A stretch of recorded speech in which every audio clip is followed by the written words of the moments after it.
Well, hi, this is Custom Works. I'm Clint Allen, and in today's Tech Talk, we are discussing foot pedal. If you have had a situation on your PowerStroke that occasionally, while you're depressing the fuel pedal or just driving down the road and you lose power and the RPM drops on down and you're still pushing the pedal, you might have a bad idle validation switch in here or a throttle position sensor issue. And never forget, we could have a bad wire too. So usually this doesn't throw a code. What will happen is that the throttle response will go away. There will be a cell light, check engine light, and usually you won't be able to pull a code with the basic code readers that are out there. With the Pro code readers, you'll get a Po220 or Po221, and basically you've got a bad foot pedal.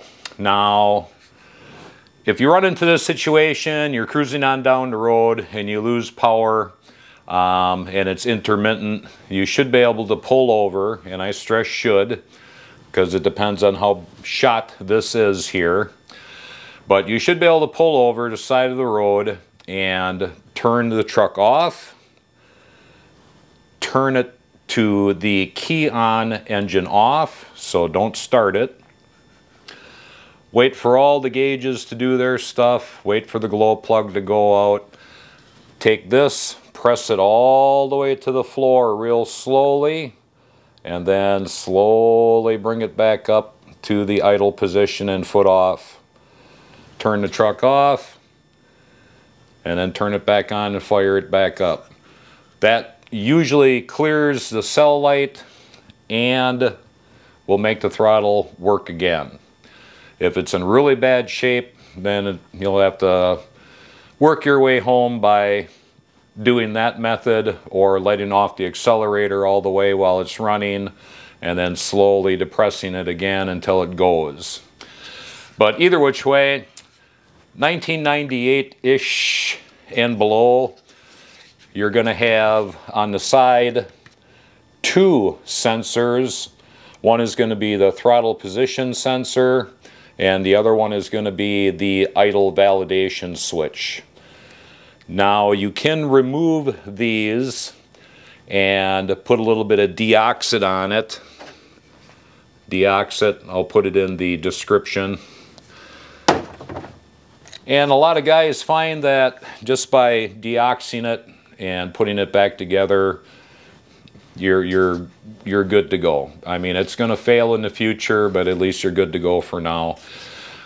Do you want to go out and buy just the sensor and replace the sensor itself and the throttle, the idle validation switch? No.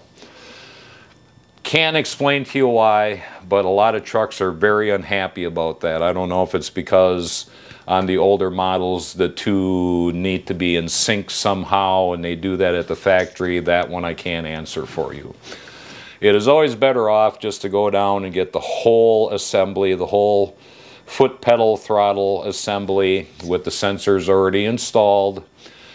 And on the 98 and up, specifically 99.5 to 2003, this is what it looks like. There is only one unit, one sensor. It does both the idle validation switch and the throttle position sensor. Once again, just take yours out, put a brand new one in, whole brand new one in. Now, it doesn't make a difference if you have the OBS or the new body style. What you're going to do after you install this, and once again, it's, just 3 nuts, 3 bolts, whatever you want to, classify that is. 1 or 2 plugs. It's just as simple as that. We don't need to do any types of hands-on or showing. It's just that simple. If you can't manage to replace this, just stop, take it to a mechanic.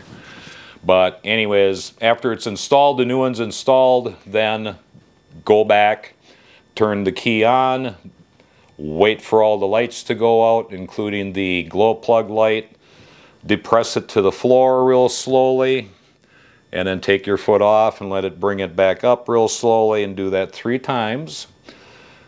Turn it off, wait 30 seconds, and then fire it back up. You'll have the throttle calibrated to the truck and to the computer, and you're all set to go. This problem's out of the way.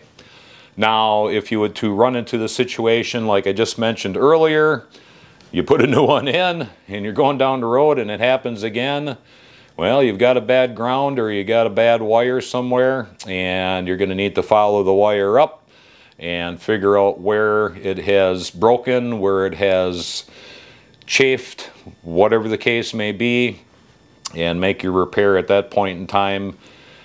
Don't return it, don't take it out and return it. Just keep the new one in there. Take the old one, set it on the shelf.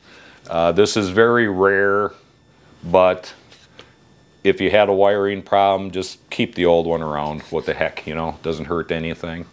If you're new here and you just found us, down in the description below, we're gonna have a complete list of sensor videos, some other key videos that'll make it easier for you to find and start enjoying my channel. Until then, I hope you've learned something, and you take it easy and you have a good day.